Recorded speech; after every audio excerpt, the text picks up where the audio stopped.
Boa tarde, agora sim. Que a paz de Jesus possa envolver a todos nós, né? Nesse dia que aqui nós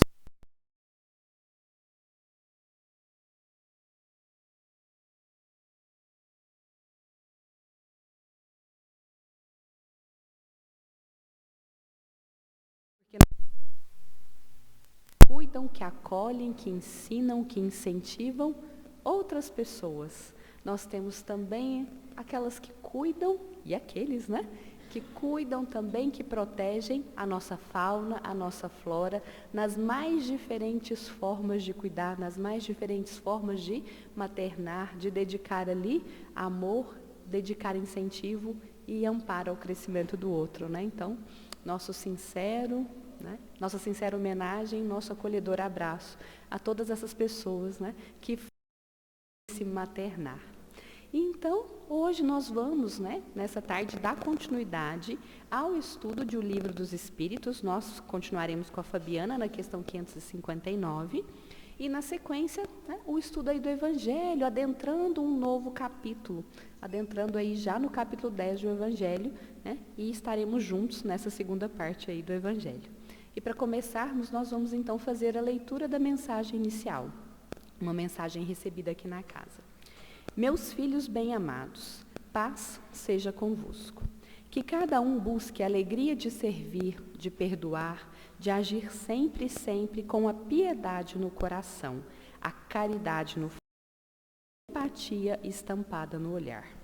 Porque agindo assim, meus amados, estarão cada um de vós trabalhando a terra santa do coração, removendo os sentimentos que são verdadeiras derrocadas do espírito, retirando essas ervas daninhas para o plantio adequado da semente divina. Está latente em todo o ser, mas é chegado o momento de cuidarmos desta terra santa, desta semente abençoada, porque assim crescendo dará frutos, frutos doces de paz e felicidade. Ah, meus filhos, pudessem compreender a mensagem simples do Cristo, muitos trabalhariam com o pensamento no porvir, valorizando o presente de agora. Estamos aqui reunidos no trabalho de amor, que ele seja ampliado, expandido para onde quer que estejam. Busquem ser instrumentos do bem, busquem, meus filhos, se esforcem, porque a labuta do dia a dia traz a colheita abençoada. O suor é a dedicação dos justos. Não percam tempo com ociosidades, futilidades, medos, não. Creiam em nosso Senhor Jesus Cristo, trabalhem. Trabalhem por vós. E trabalhar significa servir aos que nos rodeiam, estejam encarnados ou desencarnados.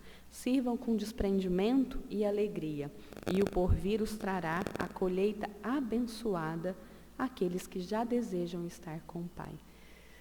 Que possamos ser nós, né? Estes que desejam e trabalham para estar mais próximos do Pai. Então agora vamos fazer a nossa prece, acerenando os nossos corações, elevando os nossos sentimentos, os nossos pensamentos, nos unindo a essa espiritualidade benfeitora que se faz presente, que preparou todo esse espaço, esse ambiente para que estivéssemos reunidos, rogando ao nosso divino Mestre Jesus, que possamos então estar aqui juntos, no desejo de aprender, de conhecer mais sobre teus ensinamentos, sobre tua doutrina, e que estes ensinamentos possam vir até nós de uma forma doce, de uma forma envolvente, trazendo em nós essa razão, a razão pela qual aplicar esses ensinamentos, mas também nos envolvendo no sentimento, nos levando a sentir fortalecidos, encorajados e envoltos, então, na busca dessa paz que vem a partir da prática do amor nas pequenas ações que praticamos em nosso dia a dia. Amado Mestre Jesus, que possamos ouvir com todo o nosso coração, ampliando o nosso entendimento e nos fazendo, então, mais dispostos a aplicar todos esses conhecimentos. Que assim seja. Então, nós convidamos agora a Fabiana para dar início ao estudo do Livro dos Espíritos.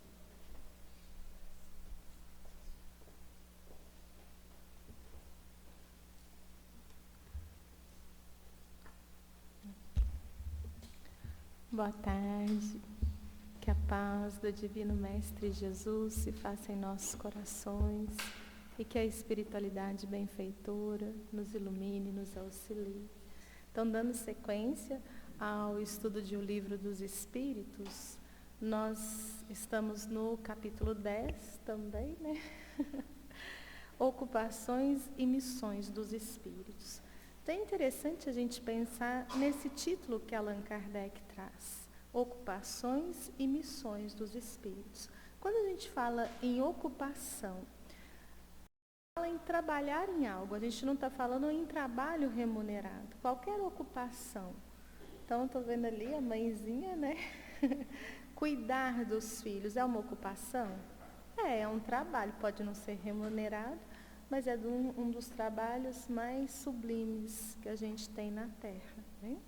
Quando a gente fala em missão, aqui a gente tem que pensar, né? Me deram uma missão, qualquer que seja. Por exemplo, passar um recado para Elô. Então, o Fred, de repente, né, só um exemplo, liga e fala, não estou conseguindo falar com a Elô. Você vai estar com ela no centro? Passa um recado para ela. Não é uma missão nesse instante? Ou seja, é uma incumbência que alguém nos dá. Então, o que Kardec quer falar com essas ocupações e missões dos espíritos? Ele não está falando de nós encarnados, está falando dos espíritos desencarnados. Então, qual que será a ocupação desses espíritos desencarnados, as missões?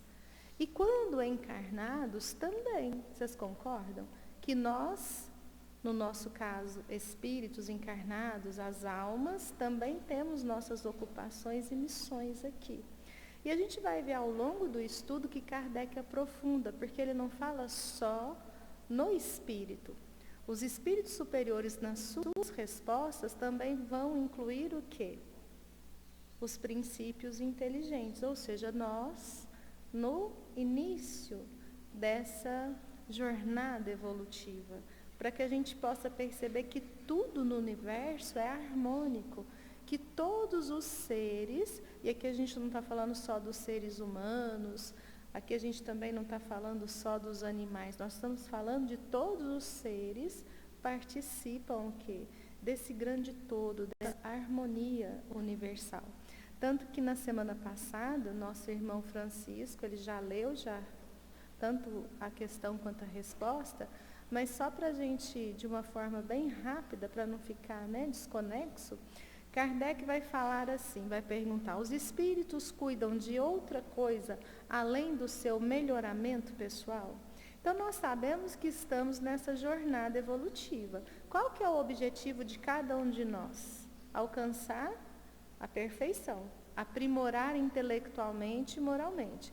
Então, para isso, nós que estamos, né, nessa fase de humanização, encarnamos e desencarnamos, vamos passando por várias moradas da casa do Pai para nos intelectualizarmos e moralizarmos. É a nossa evolução. Mas será que a gente só se ocupa com isso ou a gente tem outras ocupações? E aí os espíritos superiores vão dizer que concorrem para a harmonia do universo, executando a vontade de Deus. Olha que bonito. Então, todos nós temos missões. Quando a gente fala missão, igual eu dei o exemplo, então quem que dá essas missões aos espíritos? A divindade, Deus, o Criador. E todos vão participar para a harmonia do universo. A vida espírita é uma ocupação contínua, mas nada tem de penosa como a da terra. Então, sobretudo a dos espíritos mais elevados, a dos espíritos puros, a gente vê o quê? As ocupações mais sublimes, porque condizem com a sua elevação. Mas nem por isso, até mesmo o princípio inteligente deixa o quê? De concorrer para essa harmonia. Então, entrando na questão 559, Kardec vai perguntar, os espíritos inferiores e imperfeitos desempenham também um papel útil no universo? Então, Kardec ele é muito pedagógico, ele quer o quê?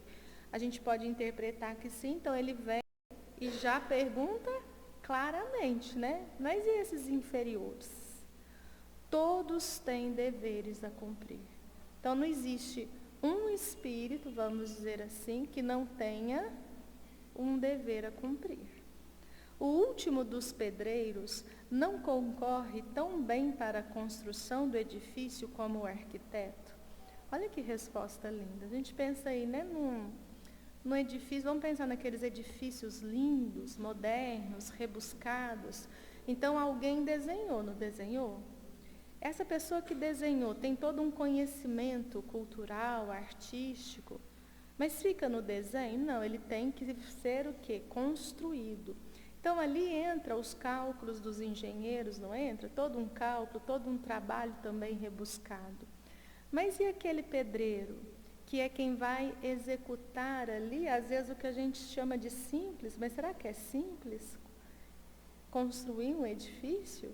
Então, quando a gente vê o edifício pronto, a gente sabe que foi todo um conjunto, que para nós, na nossa condição evolutiva, a gente vai aplaudir quem? O arquiteto. Às vezes a gente aplaude o engenheiro também, né? Mas quem assinou a obra é quem vai ficar com o mérito. A gente lembra dos pedreiros? E dos ajudantes de pedreiro? Será que a gente lembra? A gente sabe que existe. Mas Deus não tem esse orgulho, não tem essa vaidade. Ele vai valorizar cada trabalho, cada trabalhador. Então, quando a gente pensa no espírito puro, que seria aqui para nós, vamos pensar nesse arquiteto, na realidade, os pedreiros, aqueles últimos da escala, da mesma forma são aplaudidos por Deus. E aí, aqui a referência é a questão de número 540, porque a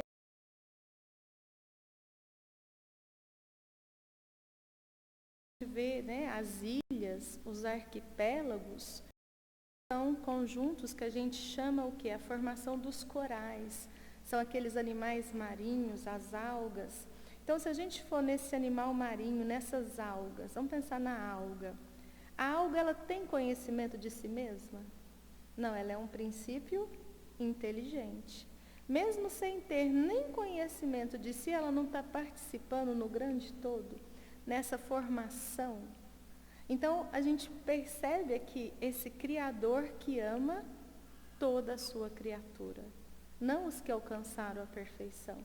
Porque esse princípio inteligente também vai o quê? Alcançar essa perfeição. E aí eu me lembrei de uma historinha, acho que no site Momento Espírita tem também. É uma história que nos fala de missão. E o título é Uma Missão Muito Especial. E a história começa assim,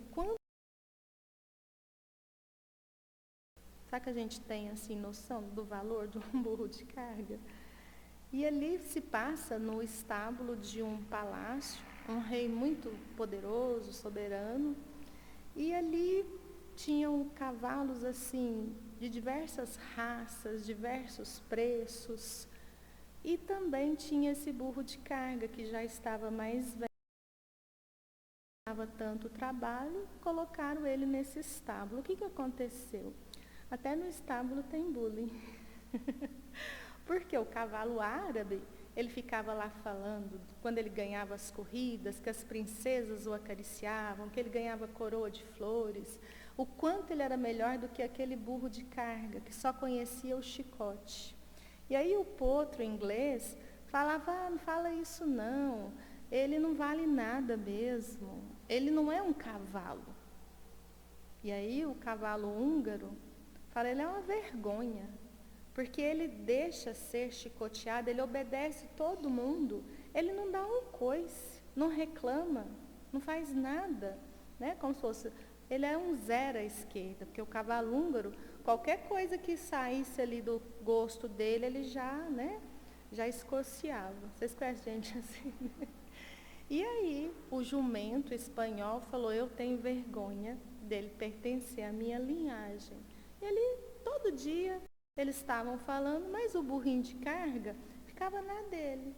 Ele tinha um orgulho da vidinha dele, ele servia, trabalhava, era obediente, já estava cansado. E um dia o rei chegou no estábulo, porque ele precisava de um animal para uma missão muito especial. E os funcionários, então, falaram, o cavalo árabe, de jeito nenhum, ele é muito inútil, ele só serve para corrida, só para coisas, né, fúteis. Aí falaram, então, do cavalo húngaro. Ele falou, esse seria o último da lista. Ele é muito nervosinho, muito estressado, esse não serve de jeito nenhum para a missão. Aí o potro. Esse potro também, ele não tem muita direção, não tem resignação, não tem obediência, não tem maturidade para a missão. E o jumento espanhol também não. E aí eles ficaram ali buscando entre os cavalos e o rei falou assim, cadê o meu burrinho de carga? E como o rapaz ali fala assim, nossa, mas ele vai pegar esse animal, tanto animal, né, que tem assim valores. E ele então acha o burrinho, ele mesmo, o rei, acha o burrinho, faz carinho nele e fala, você é o animal que vai desempenhar uma missão muito especial. Coloca ali uma capa vermelha com o emblema do seu palácio. O burrinho muito feliz de poder trabalhar, mas sem entender tanto glamour, que seria a carga que ele iria, né, carregar. E o rei então pega o seu filho criança, porque a viagem seria longa. Ele só confiaria a um animal obediente e resignado. Então, por que a gente lembra dessa historinha? Porque às vezes a gente fala, nossa, Jesus teve uma missão, vocês viram? De vir construir o planeta Terra. Ele é aquele governador que vela por cada um de nós. Mas por que Deus dá essa missão a Jesus? Pelo mérito. E mesmo sendo tão grandioso, o que a gente enxerga em Jesus? Se a gente pudesse comparar esses animais. A humildade desse burrinho de carga. Então, quando nós recebemos, nós aqui, ainda no mundo de expiações e provas, as nossas missões, seja sermos pais, filhos, seja a missão que for, que a gente lembre que quando a gente executa com amor a Deus, com essa resignação, com essa obediência, nós estamos indo mais rápido.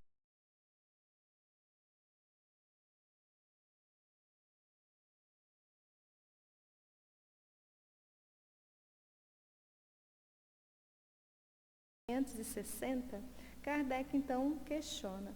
Os espíritos têm, cada um, atributos especiais que Kardec está. Cada espírito, ele vai ter ali uma ocupação, uma missão diferente, diferenciada. Porque a gente sabe que depois que nos tornamos esses espíritos, né, nessa fase evolutiva que estamos, somos individualidades. Mas será que cada um de nós também tem um atributo especial? E a resposta é, vários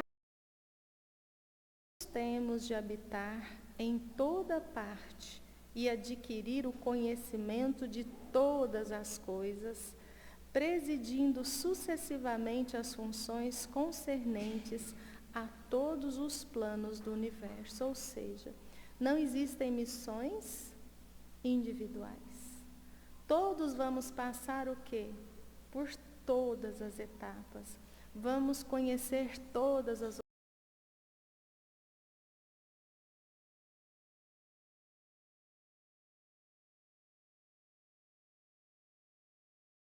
tanto que ele não nos daria o quê? Ocupações e missões no sentido que nós não conseguiríamos fazê-las. Então vamos pensar assim. Mas de repente eu tenho uma missão e a não ser que seja um espírito puro, porque esses são infalíveis, até mesmo o espírito superior pode falir, não pode? Então será que Deus ele nos daria essas missões no intuito de nós não conseguirmos? Não. Ele sabe que tudo tem seu tempo. Então tudo que nos chega é porque nós o quê? Damos conta. Pelo livre-arbítrio, pela nossa escolha, a gente pode falar, olha, não dou conta, não quero, deixa para a próxima encarnação. Pode? Pode. Mas se chega para nós é porque ele sabe que a gente dá conta. Aí a gente fala assim, mas ele sabe que a gente ia falir? Sabe?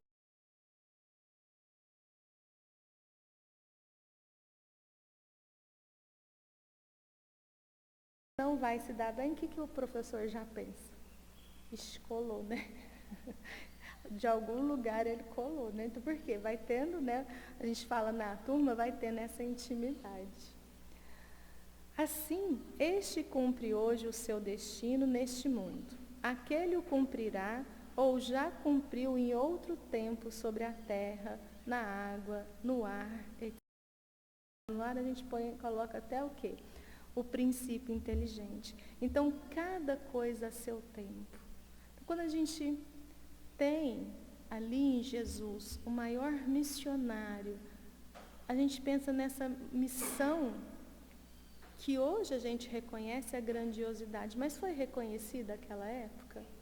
Não, ele foi torturado, humilhado. Nós demos ao Cristo a pena máxima da morte. Então a gente entende aqui que ele veio ensinar o amor. Então quando a gente pensa nas grandiosas missões, é no sentido da gente fazer o melhor possível. É sempre nos dedicarmos. Quando a gente quiser dizer a Deus que o ama, a quem nós devemos amar? Ao próximo e a nós. Então a gente vai vendo essa solidariedade. Não existem coisas mais importantes, menos importantes. No sentido do olhar divino, não existem os melhores filhos, os piores filhos. Ele ama a toda criatura. Mas cabe cada um de nós o quê? Valorizarmos tudo que nos chega para estarmos ao lado do Pai. Na 561, aí já finalizando,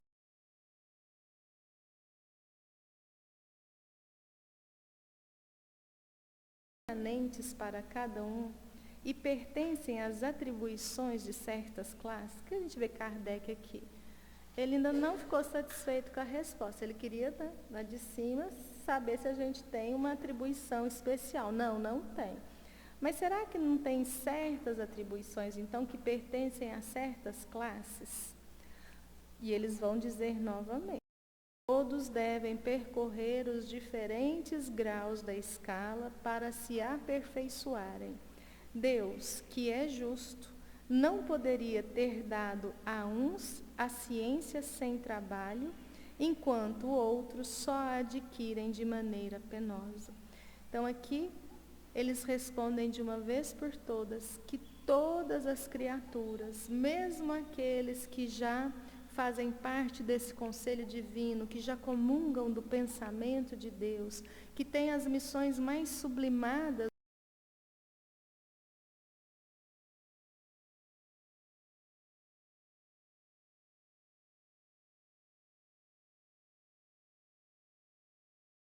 para nós, nada que não desse para outros. Então, a justiça, ocupações e missões, a gente fala, nossa, vamos voltar à nossa história. Por que aquele jumento tinha aquela missão, aquela ocupação? Muitas vezes, no olhar daqueles outros cavalos ali, era algo que degradante, humilhante. Mas vem o rei e escolhe quem? A humildade. Da mesma maneira, entre os homens, ninguém chega ao supremo grau de habilidade numa arte qualquer, sem ter adquirido os conhecimentos necessários na prática das funções mais ínfimas dessa arte. Ou seja, nós estamos nesse processo evolutivo, buscando a perfeição, e essas ocupações recebe uma missão e a executa com carinho, com humildade, reconhecendo, agradecendo, tendo gratidão a esse Pai de justiça, de amor, de misericórdia, nós então estamos caminhando. Vamos alcançar ali essa perfeição e olhar para trás sabendo que o mérito é nosso, porque passamos pelas mais ínfimas ocupações e missões. Que Jesus nos abençoe.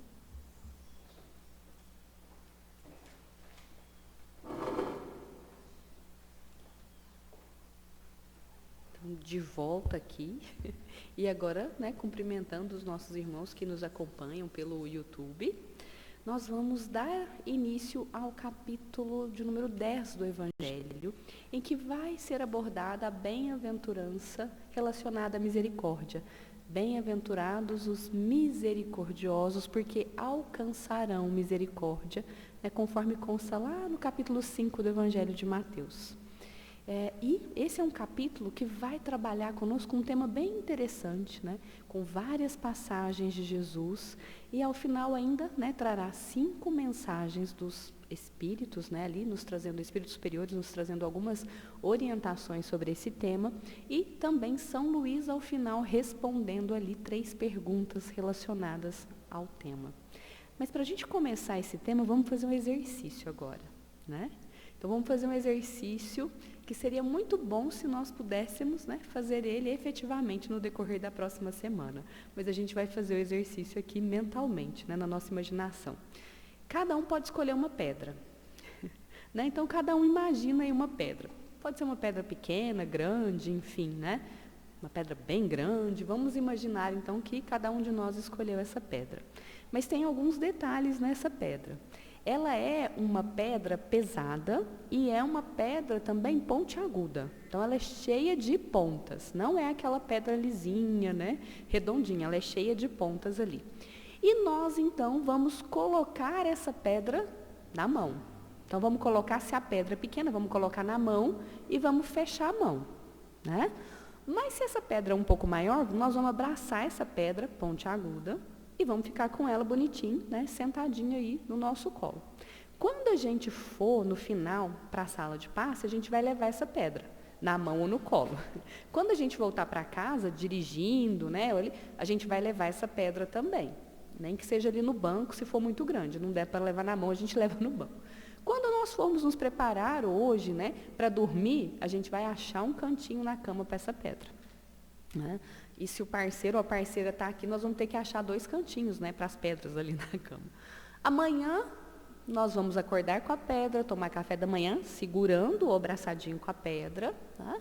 Todos os nossos afazeres serão realizados com essa pedra. Na terça também, na quarta, na quinta, na sexta, nós iremos para todos os lados com essa pedra. Né? E aí, como é que fica? Se a gente escolher uma pedra pequena, ficou um pouco mais fácil carregar essa pedra. Mas como ela é pontiaguda, ela está o tempo todo machucando a nossa mão. Nos machucando, ela está o tempo todo nos ferindo. Se ela é maior, né, se escolhemos uma pedra maior, maior então é aquilo que ela fará conosco. Mais ela vai então aí o quê? Nos machucar. Mais ela vai aí nos ferir. E aí nós chegamos então no tema que Kardec vai abordar, trazendo essas passagens, né, que constam ali no 5º, no 6º capítulo do Evangelho de Mateus, que ele logo começa, né, trabalhando essas passagens de Jesus, falando sobre a necessidade da misericórdia, e Kardec então ele vai começar a falar sobre o perdão. Que uma aplicação, né, e uma forma para que a gente seja misericordioso é justamente o fato de nós perdoarmos. O perdão das ofensas traduz, então, muito dessa misericórdia que Jesus nos trouxe. E lá estamos nós, então, com essa pedra, que é justamente o quê? O fato de escolhermos não perdoar e carregarmos essa ofensa conosco para onde quer que a gente vá. Né? Então, se a gente escolheu não perdoar e alimentamos ali uma certa mágoa, um certo ressentimento menor, é aquela pedra menor. Mas se essa mágoa, esse ressentimento gerado a partir da ofensa que nos foi feita, né, for maior, maior é então essa pedra e esse ressentimento que a gente carrega. E aí nós vamos lembrar de Jesus em várias e várias passagens, trabalhando conosco a necessidade do perdão. Começamos então aqui no Evangelho de Mateus, quando nós temos aqui, né, essa bem-aventurança. Bem-aventurados os misericordiosos, porque alcançarão misericórdia. e aí Kardec traduz como a necessidade do perdão. Mas a gente pode seguir também para o 6º capítulo do Evangelho, né, de Mateus, em que ele fala que se nós perdoarmos aqueles que nos ofendem, Deus também perdoará as nossas ofensas.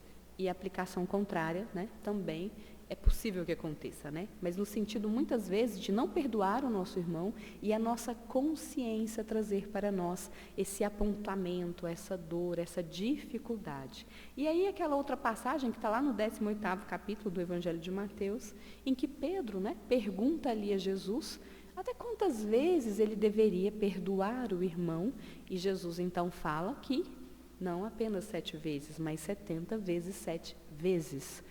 Que aí a conta nunca vai fechar em 490, né? Porque 70 vezes 7 vezes traz essa conotação do perdão incondicional, desse perdão infinito. Mas por que Jesus ele nos falou tanto sobre essa necessidade do perdão? Jesus ele nunca se repetia.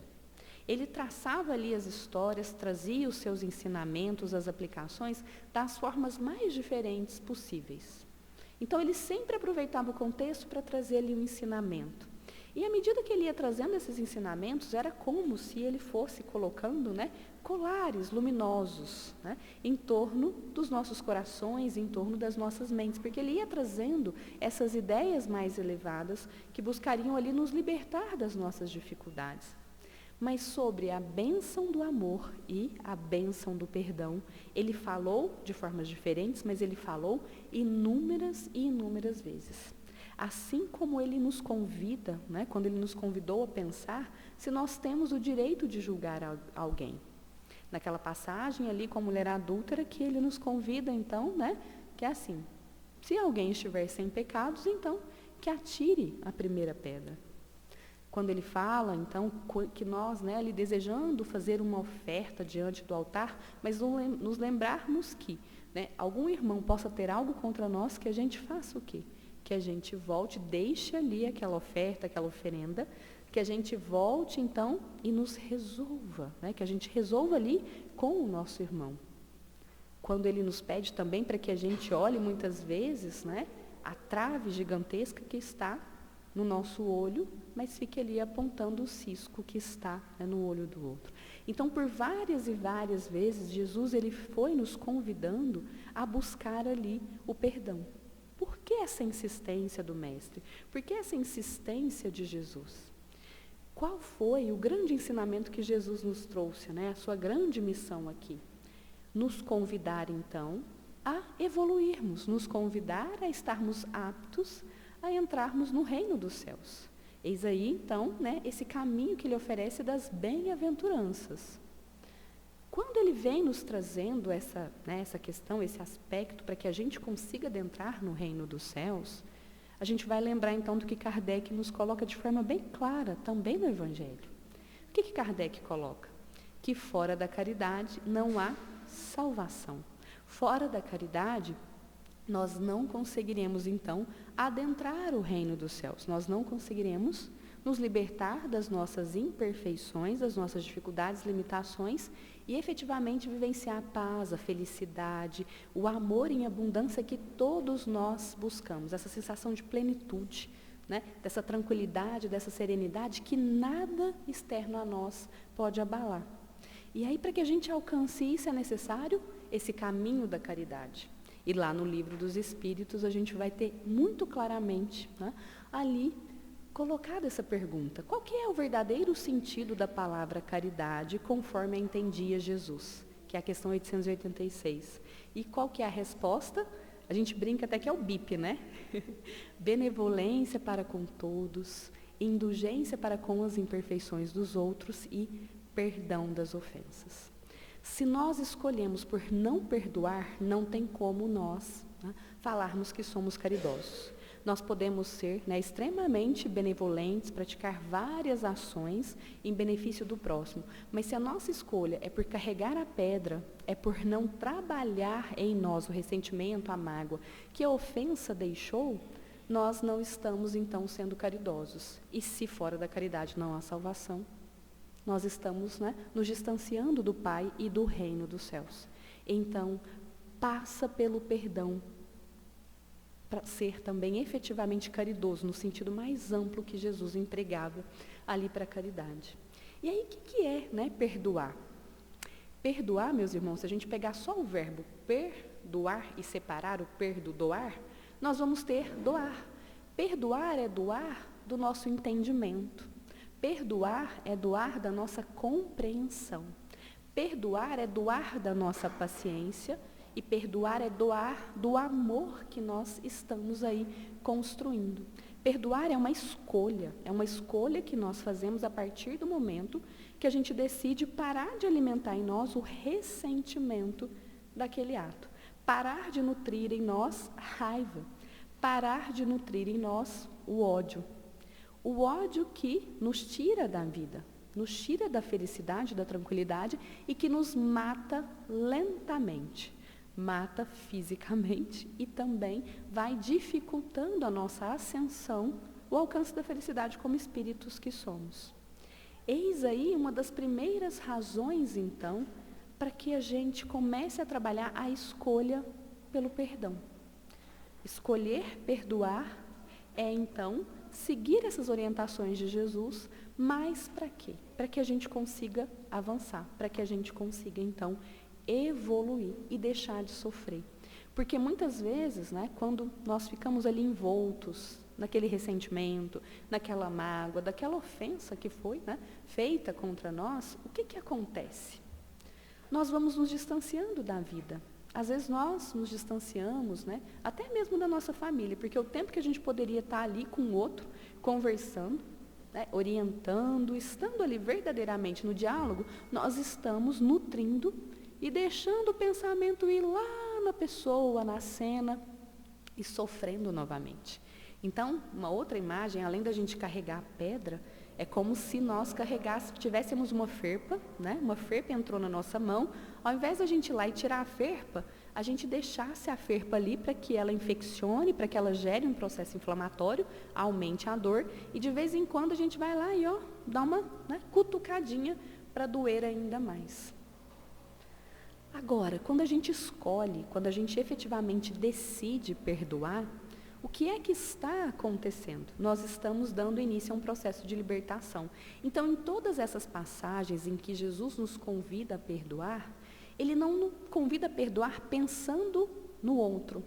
Ele não está pensando no algoz. Ele nos convida a perdoar pensando em nós. Para que nós, então, nos libertemos de todas essas dores e de consequências ainda piores caso a gente opte por, de alguma forma, nos vingar do outro. Então, Jesus nos convida a libertar a nós mesmos dessa dor, dessa mágoa que só nos aprisiona e nos distancia daquilo que nós verdadeiramente desejamos. Esse é um dos grandes motivos e já seria o suficiente, né? Mas quais outras razões nós temos para perdoar? Perdoar é também considerada uma medida de bom senso. Nós temos um pesquisador da Universidade de Stanford, nos Estados Unidos, em que ele fez uma série de pesquisas, né? O nome dele é Frederic Luskin, ele é PhD, né? Então ele fundou um instituto voltado para o perdão, a partir de um momento que ele teve uma decepção muito grande com um amigo. Uma decepção muito grande com um amigo gerou nele essa necessidade, né, de entender se aquilo que ele fez para, né, buscar o perdão, para conseguir conceder o perdão, seria aplicado às outras pessoas e se os efeitos negativos que ele percebeu, até que ele conseguisse conceder o perdão, acontecia com outras pessoas. E o que ele, né, identificou? Ele identificou que quando nós perdoamos, quando nós escolhemos e começamos a trabalhar, né, o perdão, nós aumentamos o nosso nível de energia, o nosso humor melhora, a nossa qualidade do sono também vai melhorar e a gente vai ter muito mais vitalidade física de maneira geral, né, porque ele avalia só o aspecto físico, né? Mas por que isso? Porque quando nós escolhemos não perdoar e a gente vai voltando àquela cena, aquela fala, aquela ofensa, a gente vai revivendo essa cena. Toda vez que a gente resolve reviver essa cena, vai sendo disparado em nós, aumenta nossos níveis de adrenalina, de cortisol. E o cortisol, né, a adrenalina, eles são muito bons ali para algo que é pontual. Então, vamos pensar que a gente estava dirigindo na estrada e, de repente, um carro vem, né, faz uma manobra muito perigosa ali, né, tudo isso vai aumentar em nós. Adrenalina, cortisol, a gente vai ter uma resposta rápida, mas passou. Então, tem um efeito protetor. Mas se a gente continua alimentando, é como se, né, nós estivéssemos ali a todo momento revivendo aquele acidente, todo momento em risco. E isso vai gerando uma série de prejuízos, inclusive impactando, né, no nosso sistema imunológico, porque o cortisol vai ter um efeito depressor no sistema imunológico, e aí nós vamos ficar mais, né, digamos assim, vulneráveis a doenças cardíacas, aumento do açúcar no sangue, enfim, a uma série de problemas. E se a gente faz o contrário, a nossa qualidade de vida só melhora. Uma outra pesquisadora, agora da Universidade de Michigan, fez um estudo com 71 voluntários, né, a Charlotte Van Ooyen, e o que ela descobriu? Que quando a pessoa, ela convidava esses voluntários e pedia para que eles pensassem num momento muito triste, numa ferida ali que aconteceu e algo que deixou eles bem tristes ou deixou eles com raiva. Quando eles evocavam, então, essa memória, essa lembrança, né, daquela ofensa, o que acontecia com eles? Batimento cardíaco aumentava, né, a pressão sanguínea também aumentava e tensão muscular. Quando ela pedia para que eles fizessem um exercício mental de imaginar perdoando aquelas pessoas, se entendendo com aquelas pessoas, né, buscando ali uma conciliação, notava-se então os efeitos contrários que traziam então sensações de bem-estar e menor prejuízo à saúde, que faziam bem, identificou nas pesquisas que ele fez. Seja por razões, né, da nossa evolução espiritual, seja por razões mais imediatas de termos aqui uma existência que não seja comprometida pela nossa resistência em perdoar, porque traz danos físicos, né, sérios para a nossa saúde e para a nossa existência, consequentemente, o perdão, meus irmãos, é o caminho. E aí talvez a gente precise fazer um outro exercício, né, que é assim, se isso nos trouxe dor, se isso nos machucou, o que isso diz sobre nós? O outro me ofendeu. Mas por que isso foi ali uma ofensa? Talvez o outro, né, fez algo que me levou a um prejuízo financeiro, que de alguma forma puxou o tapete ali no trabalho, enfim, né, várias situações. O que isso fala sobre nós? Porque não é sobre o outro, porque é sempre melhor ser aqui o ofendido do que ser o ofensor. Mas o que isso nos conta sobre nós? Será que haveria ali um apego ainda material muito grande? Será que nós ainda estamos dando valores, né? Muito valor para questões materiais que são passageiras? Será que o outro olhou para a gente de uma forma mais torta, a gente já se considerou ali ofendido? Será que isso não seria orgulho? Será que não seria vaidade? Porque a gente espera do outro um tratamento diferente e o outro não oferece, a gente já se sente todo melindrado? Será que é porque a gente estava fazendo alguma coisa errada, o outro veio e nos corrigiu, porque a função é o papel do outro, e a gente não gostou, né, ali daquele feedback, daquela correção que nos foi aplicada, mas que muitas vezes foi para o nosso bem, né, nos alertou sobre algum erro? A gente precisa aprender a olhar para nós também. Por quê? O que está em nós, nós podemos controlar, nós podemos modificar. O que está no outro está fora do nosso controle. E uma outra questão que a doutrina espírita nos convida a pensar, que é assim, às vezes o outro veio e praticou uma grande ofensa, né? Coisas muito graves, muito sérias. A gente não pode, né, deixar de lembrar que nós estamos aqui com muitos, nós não estamos nos encontrando a primeira vez. Com muitos, seja na família, no trabalho, nos ambientes que a gente convive, nós estamos nos reencontrando. E será que essa pessoa que nos ofendeu nessa existência, será que não seria uma pessoa que nós já convivemos antes? Que nós erramos antes, nós ofendemos essa pessoa antes, tivemos a bênção de vir nessa existência, na mesma existência, de nos encontrarmos nessa existência, para que esse outro, de repente, pudesse nos conceder o perdão por uma ofensa que nós causamos no passado, mas que esse outro não conseguiu, que ele sucumbiu e aí ele nos ofendeu. E aí, às vezes, a gente fica olhando para o outro como se ele fosse o grande algoz, quando, na verdade, talvez nós aqui podemos ter começado todo esse processo em uma outra existência. Não é à toa, às vezes, que a gente tem as pessoas difíceis, né, na nossa convivência para a gente aprender a amar. Não é à toa, às vezes, que nós temos, né, esses papéis aí, que muitas vezes pode estar na nossa própria casa. E a gente precisa aprender a amar saindo do vitimismo. E aí vem um convite, que é uma linda história também para a gente já encerrar, que é sobre a ostra. Né? O processo de produção de uma pérola. O processo de produção, uma pérola, ela só é produzida se a ostra for ofendida. Né? O que seria isso? se um cisco ou se algum agente estranho penetrar a ostra. Então, ali a ostra, ela vai, né, aquilo vai gerar, né, um processo, né, desconfortável, porque é algo estranho a ostra que penetra um grão de areia, qualquer que seja o agente estranho. E aí, o que a ostra faz? Para se proteger daquele invasor, a ostra, ela tem uma substância ali, né, chamada de nácar, ela começa a envolver esse objeto, né, ou esse corpo estranho ali, em várias e várias camadas de nácar. E é nesse processo de se defender, de se proteger, de envolver ali no nácar, que vai acontecer? É que nós vamos ter a pérola. E esse, então, é o convite, para que a gente olhe para essas situações que nos convidam ao perdão, que talvez a gente ainda não conseguiu, que a gente precisa decidir e trabalhar esse processo do perdão, porque não é só um ato, não é só uma palavra, não é só um gesto. Muitas vezes é um exercício que nós vamos ter que fazer diariamente, por um longo período de tempo, até que a gente consiga efetivamente perdoar de coração, não de lábios, né? A gente pode seguir esse exemplo da ostra. Por quê? Uma ostra que não foi ferida não produz pérolas. Muitas vezes essa ofensa que veio até nós é justamente algo que vai nos ajudar a produzir uma pérola.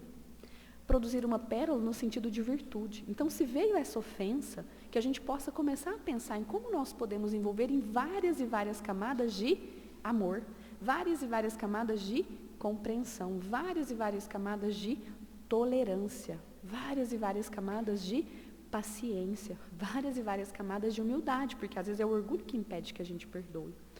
E se a gente faz esse processo, nós estaremos fazendo como a ostra, produzindo aí uma linda pérola, produzindo aí uma linda virtude. Então, além de olhar para aquele que nos feriu, que a gente possa olhar principalmente para nós e perceber qual é o convite que essa, né, agressão, que essa ofensa nos faz. O que em nós precisamos trabalhar.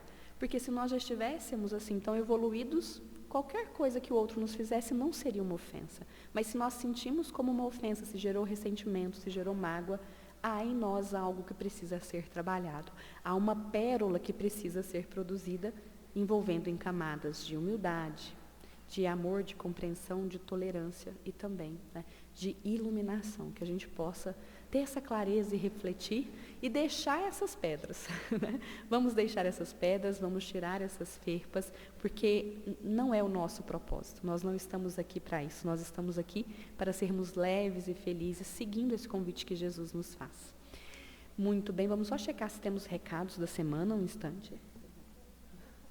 Não temos recados da semana. A Fabiana vai fazer a prece agora, final, né, com a fluidificação das águas. E na sequência nós teremos o passe, né? Lembrando que o passe vai seguindo aqui a sequência, né, dos bancos da frente, mas tem prioridade também, né, as pessoas com dificuldade de mobilidade, maior de 65 anos, e também, né, mães, gestantes ou mães com crianças de colo. Mães ou pais, né, gente? Então, nós vamos passar agora para a prece, com desejos de que seja uma linda semana, cheia de reflexões e que a gente produza muitas pérolas.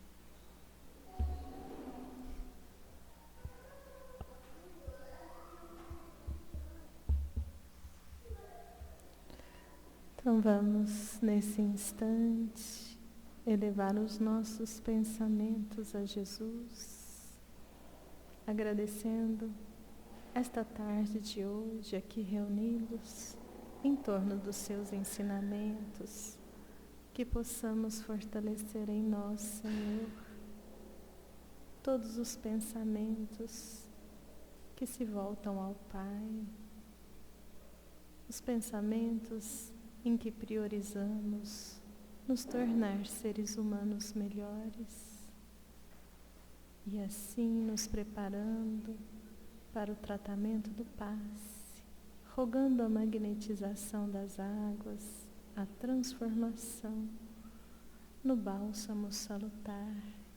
Vamos todos nós reunidos orarmos a oração que nos ensinastes. Pai nosso, que estais no céu. Santificado seja o vosso nome. Venha a nós o vosso reino. Seja feita a vossa vontade, assim na terra como no céu. O pão nosso de cada dia, dai-nos hoje. Perdoai as nossas dívidas, assim como perdoamos aos nossos devedores. E não nos deixeis cair em tentação, mas livrai-nos de todo o mal. E hoje em especial, rogamos a Ti, Jesus, nosso Divino Mestre, que abençoe cada mãezinha desse orbe, cada uma que partiu, que todas recebam de Ti, Senhor, esta luz imperecível. Assim seja. Vamos em paz.